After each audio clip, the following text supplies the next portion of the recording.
Hi students, good morning to all. Welcome to ABN and PRR College of Science Kovur online classes. And myself Prasad, lecturer in computer science. And this is for final BSc computer science students, software engineering, right? And this is our 29th lecture. And all of you regularly follow our videos in our YouTube channel, namely ABN and PRR College online classes Kovur. And classes వినేటప్పుడు అందరూ కూడా running నోట్స్ని maintain చేయండి and what are the important points so we have discussed here so write down those all points in our running notes so important points అన్నీ కూడా జాగ్రత్తగా note చేసుకుంటే ఎగ్జామ్కి వెళ్ళేటప్పుడు మనకి ఈజీ అవుతుందండి okay and all of you download your materials from your WhatsApp groups right so already 5 minutes కూడా మీ WhatsApp గ్రూప్కి సెండ్ చేసేసాను వాటిని డౌన్లోడ్ చేసుకుని జిరాక్స్ తీపించుకోండి అండ్ క్లాసెస్ వినేటప్పుడు జిరాక్స్ని పక్కన పెట్టుకుని రెగ్యులర్గా ఫాలో అవుతూ ఉండండి okay and this is a 29th one and welcome to the today's session. So in the last session we have discussed about the analysis process. So when we are going with this requirement gathering technique, how we can process that requirement gatherings okay so that last class lo discuss చేసుకున్నాము and from now from today's session we are going to discuss about the analysis model okay so ఇక్కడ మనకి analysis model అనేది దేన్ని describe చేస్తుంది అంటే how the system behaves how the software contents these models okay లేదనుకుంటే మనకి ఒక ఈ సాఫ్ట్వేర్ రిక్వైర్మెంట్ గ్యాదరింగ్ ఆ ప్రాసెస్లో మనము దేని గురించి డిస్క్రైబ్ చేస్తున్నాము ఓకే వాటి గురించి చెప్తుందన్నమాట ఇక్కడ అనాలిసిస్ మోడల్ అనేసరికి చూడండి analysis model operates a link between the system description and the design model అంటే మనకి ఈ సాఫ్ట్వేర్ ప్రిపరేషన్లో నెక్స్ట్ స్టేజ్ అనేది ఏమవుతుందండి మోడల్స్ని డిజైన్ చేయాలి అంటే మనము ఎలా ఉంటుంది ఈ సాఫ్ట్వేర్ అనేది ఏ విధంగా ఉంటుంది అనేది మొత్తం అంతా కూడా సమ్ డయాగ్రమాటిక్గా రిప్రజెంట్ చేస్తామండి by using some architectural design component level design or for some other interface designs అవన్నీ కూడా డిజైనింగ్ మోడల్స్ అన్నమాట ఓకే అది ప్రిపేర్ చేయడానికి మనకి ఎటువంటి ఇన్ఫర్మేషన్ అవసరం అవుతుంది అంటే యూజర్స్ దగ్గర నుంచి తీసుకున్న రిక్వైర్మెంట్స్ అనేవి అవసరం అవుతాయండి అంటే యూజర్స్ దగ్గర నుంచి మనం తీసుకున్న రిక్వైర్మెంట్స్ని బేస్ చేసుకుని మనము మోడలింగ్ కాన్సెప్ట్ని డిజైన్ చేస్తామన్నమాట సో ఇక్కడ మనకి అనాలిసిస్ మోడల్ కాన్సెప్ట్ ఏం చేస్తుందంటే మనం ప్రిపేర్ చేస్తున్న సిస్టమ్కి సంబంధించి క్లియర్ డిస్క్రిప్షన్ అండ్ మనం నెక్స్ట్ స్టేజ్లో ప్రిపేర్ చేసే అనాలిసిస్ మోడల్కి ఒక కావాల్సిన ఇన్ఫర్మేషన్ అనమాట just like a blue print based on this description లేదా బేస్డ్ ఆన్ దీస్ రిక్వైర్మెంట్స్ మనము సాఫ్ట్వేర్లో నెక్స్ట్ ప్రాసెస్కి అంటే నెక్స్ట్ ఫేజ్కి వెళ్ళడం అనేది జరుగుతుంది అనమాట అండి okay see here in the analysis model information functions and the behaviour of the system is nothing but మనం ఒక సాఫ్ట్వేర్ని ప్రిపేర్ చేస్తున్నామంటే ఈ రిక్వైర్మెంట్స్ గ్యాదరింగ్ దగ్గర 3 కాన్సెప్ట్స్ గురించి చెప్తున్నట్టండి ఒకటి డేటా అంటున్నాము ఫంక్షన్స్ అండ్ బిహేవియర్ డేటా అనేసరికి మన సాఫ్ట్వేర్లో ఎటువంటి డేటాని మనం యూస్ చేసుకుంటున్నాము for example employees data okay some students data or some bankers data ఇలా అనమాట అండి నెక్స్ట్ ఫంక్షన్స్ అనేసరికి ఆ డేటా మీద ఎటువంటి ఆపరేషన్స్ని మనం పెర్ఫామ్ చేస్తున్నాము which types of operations we are doing on the data and the behaviour of the system so behaviour అంటే ఏమని చెప్తున్నాము how the software behaves for example మనము ఒక డేటాని అప్డేట్ చేస్తున్నాం అనుకోండి at the time of updation మనము యాక్సెసింగ్ ఎవరికి ఇవ్వకూడదు బికాస్ ఆఫ్ ఇక్కడ అప్డేషన్ జరుగుతున్నప్పుడు అప్డేషన్ డేటాని మనం ప్రాసెస్ చేయాల్సి ఉంటుంది తప్ప ఆ అప్డేషన్ టైంలో ఆ డేటాని యాక్సెసింగ్ అనేది ఎవరికి ఇవ్వకూడదు అంటే అది ఎలా బిహేవ్ చేయాలి ఒక మాడ్యూల్ ఒక టాస్క్ ఉంది అది ఏ విధంగా బిహేవ్ చేయాలనేది మనము చెప్పాల్సి ఉంటుంది అనమాట so in the analysis model information functions and the behaviour of the system is defined okay అంటే ఈ 3 కూడా డిఫైన్ చేస్తామంటే అనాలిసిస్ మోడల్లో and are translated into next ఆ డేటాని మనం దేనికి ట్రాన్స్లేట్ చేస్తున్నట్టు డిజైన్ మోడల్కి అండి. సో డిజైన్ మోడల్స్ అంటే చూడండి ఇక్కడ architectural design, interface design and component level design. So data model concept ఏంటంటే ఒక సాఫ్ట్వేర్కి సంబంధించి డేటా ఏంటి, ఫంక్షన్స్ ఎలా ఉంటాయి, అది ఎలా బిహేవ్ చేస్తుంది అనేది ఒక క్లియర్ డిస్క్రిప్షన్ కింద మనం ఒక డాక్యుమెంట్ ప్రిపేర్ చేసుకుని ఆ డాక్యుమెంట్ని తీసుకెళ్ళి నెక్స్ట్ డిజైన్ మోడలింగ్ కాన్సెప్ట్కి మనము ప్రొడ్యూస్ చేస్తామన్నమాట అండి. ఓకే, సో మనకి అనాలిసిస్ మోడల్ ప్రిపేర్ చేయడానికి లేదా ఈ అనాలిసిస్ మోడల్స్ని డెవలప్ చేయడానికి మనకి కొన్ని ఎలిమెంట్స్ ఉన్నాయండి ఇక్కడ. అంటే 4 ప్రొసీజర్స్ ఉన్నాయన్నమాట. సో ఆ 4 ప్రొసీజర్స్ని ఉపయోగించుకుని మనము ఒక సాఫ్ట్వేర్కి సంబంధించి దాని బిహేవియరల్ కానీ ఫంక్షనల్ కానీ డేటాను కానీ డిస్క్రైబ్ చేయడం అనేది జరుగుతుందన్నమాట. సో దాంట్లో ఫస్ట్ వన్ ఏంటంటే scenario based elements. Okay, so ఈ సినారియో బేస్డ్ ఎలిమెంట్స్ అనేసరికి మెయిన్ యూజర్ పాయింట్ ఆఫ్ వ్యూగా రిప్రజెంటేషన్ అనేది ఉంటుంది. అంటే ఒక యూజర్ ఎటువంటి డేటాని లేదా తన రిక్వైర్మెంట్స్ ఎలా ఉంటున్నాయి, తన సాఫ్ట్వేర్ని ఏ విధంగా ప్రిపేర్ చేయాలనుకుంటున్నాడు, ఓకే, లేదా ఒక యూజర్ ఒక టాస్క్ ఉంది, ఆ టాస్క్కి యాక్టర్స్ ఎవరు అవుతున్నారు, ఎవరు యూజ్ చేస్తున్నారు, ఓకే, వాళ్ళు ఎటువంటి అవుట్పుట్ని గ్యాదర్ చేసుకుంటున్నారు అనేది చెప్పడం అనమాట. So this type of element represents the system user point of view. Next చూడండి ఇక్కడ సినారియో బేస్డ్ ఎలిమెంట్స్ ఆర్ వాటి ఎగ్జాంపుల్స్ ఏంటంటే use case diagrams and user stories. Okay, అంటే మన సినారియో బేస్డ్ ఎలిమెంట్ రూపంలో డేటాని రిప్రజెంట్ చేయడానికి మనకున్న టూల్స్ ఏంటంట యూజ్ కేస్ డయాగ్రామ్స్ని ఉపయోగించుకోవచ్చు, okay, and user stories. So ఈ 2 కాన్సెప్ట్స్ని ఉపయోగించుకుని సినారియో బేస్డ్ ఎలిమెంట్స్లో డేటాని మనము రిప్రజెంట్ చేసుకోవచ్చు. ఓకే, అంటే ఇక్కడ మెయిన్ రిప్రజెంటేషన్ అంతా కూడా ఎలా ఉంటుందంటే యూజర్ పాయింట్ ఆఫ్ వ్యూ. ఒక యూజర్ ఉన్నాడు, టాస్క్ని ఏమేమి టాస్క్ని యూజ్ చేసుకుంటున్నాడు, తనకి యాక్సెసిబిలిటీ ఎంతవరకు ఉంటుంది, వాటిలో కూడా ఉన్న అన్ని టాస్కుల్లో ఏ టాస్క్ వరకు తనకి యాక్సెసిబిలిటీ ఉంటుంది, దాని నుంచి అవుట్పుట్స్ ఏమొస్తాయి తనకి. సో ఈ విధంగా రిప్రజెంట్ చేయడం అనమాట. దాన్ని సినారియో బేస్డ్ ఎలిమెంట్ మోడల్ అని చెప్పేసి చెప్పుకోవచ్చండి. నెక్స్ట్ వన్ ఏంటంటే క్లాస్ బేస్డ్ ఎలిమెంట్స్. చూడండి, the object of this type of element manipulated by the system. అది ఇక్కడ ఆబ్జెక్ట్ బేస్డ్ ఎలిమెంట్స్ ద్వారా రిప్రజెంట్ చేసిన రిక్వైర్మెంట్స్ అన్నీ కూడా ఎలా ఉంటాయంట, సిస్టమ్ మ్యానిపులేషన్స్ ఎలా ఉంటాయి, I mean system working process అనేది ఎలా చేస్తుంది, అక్కడ ఉన్న ఆబ్జెక్ట్స్ ఏంటి, దానికి సంబంధించి యాట్రిబ్యూట్స్ ఏమున్నాయి, లేదా ఆబ్జెక్ట్స్ మధ్యన రిలేషన్షిప్స్ ఎలా ఉంటున్నాయి, రైట్. సో చూడండి, మనం జావా ప్రోగ్రామ్ తీసుకునేటప్పుడు క్లాసెస్ని ఇంప్లిమెంట్ చేస్తూ ఉంటాం. ఆ క్లాసెస్కి ఏముంటాయి, ఆబ్జెక్ట్స్ని క్రియేట్ చేస్తాము. సో ఆబ్జెక్ట్స్ అంటే ఏముంటున్నాయి, ఇంటర్నల్గా డేటాని రిప్రజెంట్ చేస్తున్నాయండి, అవునా. ఆ డేటా రిప్రజెంటేషన్ ఎలా ఉంటుంది, వాటి మధ్య రిలేషన్షిప్స్ ఎలా ఉంటున్నాయి, ఒక ఆబ్జెక్ట్కి సంబంధించి యాట్రిబ్యూట్స్ ఏముంటున్నాయి, వాటిని రిప్రజెంట్ చేయడం అనమాట. That is class based elements. చూడండి, మన క్లాస్ బేస్డ్, క్లాస్ అనగానే మనం ఆల్రెడీ సెకండ్ ఇయర్ ఊప్స్ కాన్సెప్ట్లో నేర్చుకుంటున్నామండి. క్లాస్ అంటే ఆబ్జెక్ట్ ఉంటుందని చెప్పేసి, జస్ట్ లైక్ అనమాట. సో ఆ విధంగా మన సాఫ్ట్వేర్కి సంబంధించి ఆబ్జెక్ట్స్ అండ్ వాటి యొక్క యాట్రిబ్యూట్స్ అండ్ రిలేషన్షిప్స్ ఎలా ఉంటున్నాయి అనేది డిఫైన్ చేస్తాం అనమాట with the help of this class based elements. చూడండి, ఇక్కడ సెకండ్ పాయింట్ అబ్జర్వ్ చేయండి. It defines the objects, attributes and relationships, right. The collaboration is occurred between these classes and class based elements are the class diagrams, collaboration diagrams. అంటే ఈ process చేయడానికి class based elements ద్వారా రిక్వైర్మెంట్స్ని represent చేయడానికి మనకున్న tools ఏంటంటే class diagrams ఒకటి, collaboration diagrams ఒకటి అండి. సో ఈ 2 డయాగ్రామ్స్ని యూజ్ చేసుకుని మనము క్లాస్ బేస్డ్ ఎలిమెంట్స్ ద్వారా డేటాని రిప్రజెంట్ చేసుకోవచ్చు అనమాట. And coming to the third one, behavioural elements. Okay, so ఇక్కడ చూడండి, బిహేవియరల్ ఎలిమెంట్స్ అనేసరికి ఏంటి, హౌ ద సిస్టమ్ బిహేవ్స్.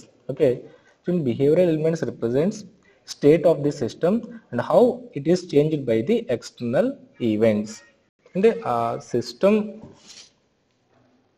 ఆ పర్టికులర్ టైంలో ఒక టాస్క్ని యూజ్ చేసుకున్నప్పుడు ఏ విధంగా ఉంటుంది, అది ఏ విధంగా బిహేవ్ చేస్తుంది, దానికి యాక్సెసిబిలిటీ ఎంతవరకు ఉంటుంది, ఎలా ఉంటుంది, ఎవరెవరికి యాక్సెసిబిలిటీ ఇస్తుంది, అండ్ ఏదైనా ఎక్స్టర్నల్ ఈవెంట్స్ యొక్క ఎఫెక్ట్ అనేది వీటి మీద ఏదైనా ఉంటుందా. ఓకే, సో వాటిని బేస్ చేసుకుని మనం ఇక్కడ రిప్రజెంట్ చేస్తామన్నమాట. ద బిహేవియరల్ ఎలిమెంట్స్ ఆర్, ఇక్కడ మనకున్న టూల్స్ ఏంటంట, sequence diagram and state diagram. Okay, sequence diagram అనే కాన్సెప్ట్ అండ్ స్టేట్ డయాగ్రామ్. ఈ 2 కాన్సెప్ట్స్ని ఉపయోగించుకుని ఆ సిస్టమ్ బిహేవియరల్ ఎలిమెంట్స్ని మనము రిప్రజెంట్ చేసుకోవచ్చు అనమాట. సో ఒకసారి జాగ్రత్తగా అబ్జర్వ్ చేసుకుంటే ఈ 3 పాయింట్స్ చూడండి. ఫస్ట్దేమో డేటాని రిప్రజెంట్ చేస్తుంది. సినారియో బేస్డ్ అంటే యూజర్ పాయింట్ ఆఫ్ వ్యూ అంటే data. Next class based elements వచ్చేసరికి ఫంక్షనాలిటీ ఎలా ఉంటుంది అనేది రిప్రజెంట్ చేస్తుంది. బిహేవియరల్ ఎలిమెంట్స్ వచ్చేసరికి మనం జరుగుతున్న టాస్క్ యొక్క యాక్సెసిబిలిటీ ఎలా ఉండాలి, ఇంకా ఎక్స్టర్నల్ ఈవెంట్స్ యొక్క ఎఫెక్ట్ ఏదైనా ఉంటుందా, వాటి గురించి చెప్తుంది అనమాట అండి. నెక్స్ట్ ఫోర్త్ ఎలిమెంట్ ఏంటంటే flow oriented elements. So flow oriented elements is nothing but how the system works. దాని యొక్క ఇన్ఫర్మేషన్ ఫ్లో ఎలా ఉంటుంది. ఓకే, డేటా ఫ్లోయింగ్ అనేది ఫస్ట్ ఏదో ఎక్కడో స్టార్ట్ అవుతుంది, లేకపోతే అక్కడ నుంచి ఏదైనా ఒక రిక్వెస్ట్ పంపించినప్పుడు డేటా ఎక్కడికి వెళుతుంది, నెక్స్ట్ ఏ ప్రొసీజర్కి వెళుతుంది, ఆ తర్వాత ప్రొసీజర్ ఏముంటుంది, అవునా. సో దాని యొక్క ఫ్లోని డిస్క్రైబ్ చేస్తుంది అనమాట. సో దాన్ని ఫ్లో ఓరియంటెడ్ ఎలిమెంట్స్ అని చెప్పుకోవచ్చు. And information flows through a computer based system, it gets transformed. చూడండి, it shows how the data objects are transformed while they flow between the various system functions. చూసారా, ఈ data objects use చేసుకుని మనము డేటాను transfer చేసేటప్పుడు system మన సాఫ్ట్వేర్లో use చేసే ఫంక్షన్స్ మధ్య ఈ ఫ్లో అనేది ఎలా ఉంటుంది, ఓకే, ఏ విధంగా ట్రాన్స్ఫర్మేషన్స్ అనేవి జరుగుతుంది, దాన్ని డిస్క్రైబ్ చేసేది ఫ్లో ఓరియంటెడ్ ఎలిమెంట్స్ అనమాట. Next the flow elements are, దీనికి మనకున్న టూల్స్ ఏంటంటే డేటా ఫ్లో డయాగ్రామ్ ఒకటి, కంట్రోల్ ఫ్లో డయాగ్రామ్ ఒకటి అండి. సో ఈ డేటా ఫ్లో డయాగ్రామ్ లేదా కంట్రోల్ ఫ్లో డయాగ్రామ్ ఉపయోగించుకుని మన సిస్టమ్ లేదా మనం ప్రిపేర్ చేసే ఆ సాఫ్ట్వేర్ యొక్క ఇన్ఫర్మేషన్ ఫ్లో అనేది ఎలా ఉంటుంది, ఇన్ఫర్మేషన్ ట్రాన్స్ఫర్మేషన్ అనేది ఎలా ఉంటుంది, అది ఎక్కడి నుంచి ఎక్కడికి వెళుతుంది, ఓకే, లేదా పలానా టాస్క్ని కాల్ చేసినప్పుడు డేటా ఎక్కడి నుంచి తీసుకుంటుంది, ఆ డేటా ఎక్కడికి వెళుతుంది, మళ్ళీ ఏ టూల్కి సప్లై చేస్తుంది, ఈ ఆబ్జెక్ట్ మధ్య డేటా ట్రాన్స్ఫర్మేషన్ జరుగుతున్నాయి. సో క్లియర్ డిస్క్రిప్షన్ అనేది మనం వీటి ద్వారా చెప్పచ్చు అనమాట. That is data flow diagrams. So మనం ఇక్కడ ఈ 4 ఎలిమెంట్స్ని రిప్రజెంట్ చేయడానికి డిఫరెంట్ టూల్స్ ఉన్నాయన్నమాట అండి. రైట్, సినారియో బేస్డ్ ఎలిమెంట్స్కి ఏమో use case diagrams, user stories రెండు ఉపయోగించుకుని డిస్క్రైబ్ చేసుకోవచ్చు. క్లాస్ బేస్డ్ ఎలిమెంట్స్కి ఏమో class diagrams and collaboration diagrams, ఆ 2 కాన్సెప్ట్స్ని యూజ్ చేసుకోవచ్చు. And coming to the behavioural based elements, so behavioural based elements వచ్చేసరికి sequence diagram or state stories, ఆ 2 కాన్సెప్ట్స్ని ఉపయోగించుకోవచ్చు. అలాగే ఫ్లో ఓరియంటెడ్ వచ్చేసరికి data flow diagram and control flow diagrams. Okay, so ప్రతి ఎలిమెంట్కి కూడా ఈ డిఫరెంట్ టూల్స్ని ఉపయోగించుకుని మనం డేటాని రిప్రజెంట్ చేసుకోవచ్చు. సో ఫైనల్లీ మనకి ఇక్కడ అనాలిసిస్ మోడల్ అనేసరికి how the system behaves, what are the functionalities are involved for that software, what are the data for that software, అంటే డేటాని, ఫంక్షన్స్ని, బిహేవియరల్ని, సో ఈ 3 కాన్సెప్ట్స్ని ఎక్స్ప్లెయిన్ చేస్తుంది అనమాట. సో మనం ఇక్కడ డిజైన్ చేసిన ఈ మోడల్స్ని ఉపయోగించుకుని ఏ డేటాను అయితే మనం ఇక్కడ డిస్క్రైబ్ చేసి ఒక డిస్క్రిప్షన్ అనేది మనం ఇవ్వగలుగుతున్నామో ఆ డేటాని తీసుకుని నెక్స్ట్ లెవెల్కి పంపిస్తారనమాట అండి. సో నెక్స్ట్ లెవెల్ అనేసరికి ఏంటి, డిజైన్ కాన్సెప్ట్లోకి వెళ్ళిపోతుంది.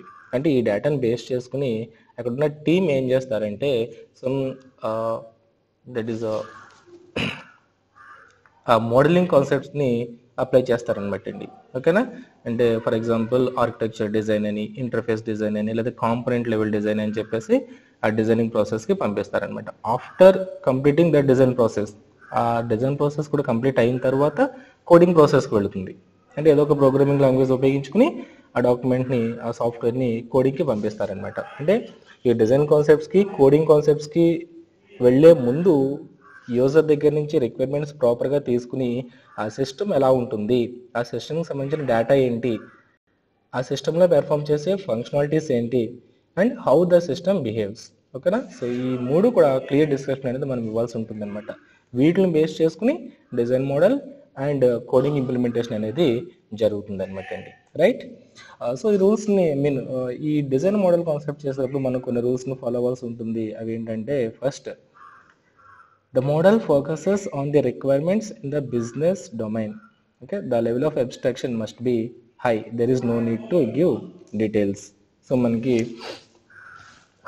ఫంక్షన్స్ లేదా మనం అక్కడ రిక్వైర్మెంట్స్ తీసుకునేటప్పుడు అంతా కూడా బిజినెస్ డొమైన్ ప్రాసెస్ బేస్ చేసుకుని తీసుకోవాల్సి ఉంటుందండి. ఓకేనా, and every element in the model helps in understanding the software requirement and focus on the information, function and behaviour of the system. ఇక్కడ మనం తీసుకునే రిక్వైర్మెంట్ ఎప్పుడు కూడా ఎలా ఉండాలంట, only focus on the information, okay, and function and behaviour. మనం తీసుకున్న రిక్వైర్మెంట్స్ని ఒక యూజర్ని అడిగి రిక్వైర్మెంట్స్ తీసుకుంటున్నాము. సో ఆ రిక్వైర్మెంట్స్ మనం ఎలా కన్వర్ట్ చేయగలగాలండి, ఒక డేటాని లేదా ఫంక్షనాలిటీని అండ్ బిహేవియర్ని ఎక్స్ప్లెయిన్ చేసే విధంగా ఉండాలి. అంటే వాటికి సంబంధించిన రిక్వైర్మెంట్స్ మనం తీసుకునే విధంగా ఉండాలన్నమాట. ఎప్పుడైతే రిక్వైర్మెంట్స్ని ప్రాపర్గా తీసుకోగలుగుతామో అప్పుడు మాత్రమే గుడ్ సాఫ్ట్వేర్ని ప్రిపేర్ చేయగలమండి. అవునా, ద మోస్ట్ ఇంపార్టెంట్ అనమాట. మన రిక్వైర్మెంట్స్ గ్యాదరింగ్ ప్రాపర్గా ఉంటేనే మన ఫైనల్ ప్రోడక్ట్ని, గుడ్ ప్రోడక్ట్ని రిలీజ్ చేయగలమండి. ఏమాత్రం రిక్వైర్మెంట్ సరిగ్గా తీసుకోలేదనుకోండి, అక్కడ మనం ఆ సాఫ్ట్వేర్ని సరిగ్గా ప్రిపేర్ చేయలేము అండ్ యూజర్ సాటిస్ఫికేషన్ అనేది కూడా ఉండదు అనమాట అండి. Next, the consideration of the infrastructure and non functional models delayed in the design. ఓకేనా, సో మనకి అక్కడ ఈ రిక్వైర్మెంట్స్ గ్యాదరింగ్ ప్రాసెస్ దగ్గర ఇన్ఫ్రాస్ట్రక్చర్ కానీ నాన్ ఫంక్షనల్ మోడల్స్ కానీ అవన్నీ కూడా అనవసరం అండి. జస్ట్ మన కాన్సన్ట్రేషన్ అంతా కూడా ఎలా ఉండాలంటే అతని దగ్గర నుంచి తీసుకున్న డేటా, ఫంక్షన్స్, బిహేవియరల్ డేటా, ఆ మూడు మనకి గ్యాదర్ అయ్యేలాగా ఆ రిక్వైర్మెంట్స్ని తీసుకోవాలన్నమాట అండి. ఓకేనా, and throughout the system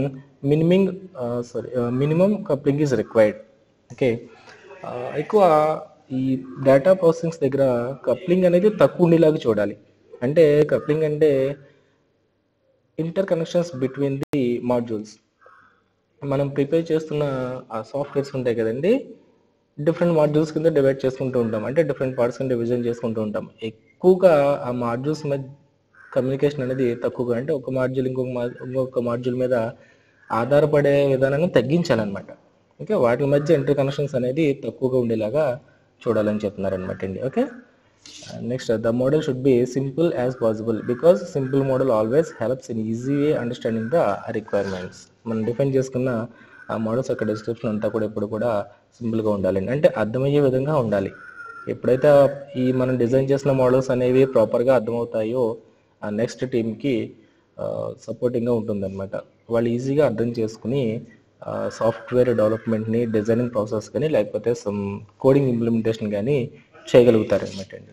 okay, so ఈ రూల్స్ని జాగ్రత్తగా గుర్తుపెట్టుకుని మనం ఈ మోడలింగ్ కాన్సెప్ట్స్ని ఇంప్లిమెంట్ చేసుకోవాలి. ఓకే, ఆ రూల్స్ని దృష్టిలో పెట్టుకుని ఈ టూల్స్ని ఉపయోగించుకుని అనాలిసిస్ మోడల్ కాన్సెప్ట్ అనేది ప్రిపేర్ చేయాలి. ఓకే, మనం ఎంత జాగ్రత్తగా, ఎంత ప్రాపర్గా, ఎంత గుడ్ వేలో మన ఈ డిజైనింగ్, ఈ మోడలింగ్ కాన్సెప్ట్ ఇంప్లిమెంట్ చేసుకుంటామో మన సాఫ్ట్వేర్ అనేది అంత క్వాలిటీ ప్రోడక్ట్ అనేది వస్తుంది అనమాట అండి. Okay, so that is about analysis model. So from up to hear మనకి సెకండ్ యూనిట్ అనేది కంప్లీట్ అయిపోయిందండి. ఓకే, సెకండ్ యూనిట్ అంతా కూడా ఓన్లీ ఫర్ రిక్వైర్మెంట్స్కి సంబంధించిందే ఉంటుంది. రిక్వైర్మెంట్స్ని ఏ విధంగా గ్యాదర్ చేసుకోవాలి, రిక్వైర్మెంట్ ప్రాసెస్ ఏముంటుంది, ఓకే, అండ్ రిక్వైర్మెంట్ తీసుకునేటప్పుడు ఇన్వాల్వ్ అయ్యే పీపుల్స్ ఎవరెవరు ఉంటున్నారు, ఓకే, దాని యొక్క ప్రిన్సిపల్స్ ఏంటి, అనాలిసిస్ కాన్సెప్ట్స్ ఏంటి అండ్ అనాలిసిస్ మోడల్. ఓకే, మొత్తం అంతా కూడా రిక్వైర్మెంట్కి సంబంధించింది ఉంటుంది. సో జాగ్రత్తగా ఫాలో అవ్వండి. And for the next class మనము నెక్స్ట్ యూనిట్ని స్టార్ట్ చేసుకుందామండి. సో ఈ లోపల అందరూ కూడా జిరాక్స్కి తీయించుకోండి మెటీరియల్స్ని. సో ఈ కాన్సెప్ట్స్ని చెప్పేటప్పుడు జిరాక్స్ని పక్కన పెట్టుకుని జాగ్రత్తగా అబ్జర్వ్ చేస్తూ ఉండండి. Right, thank you.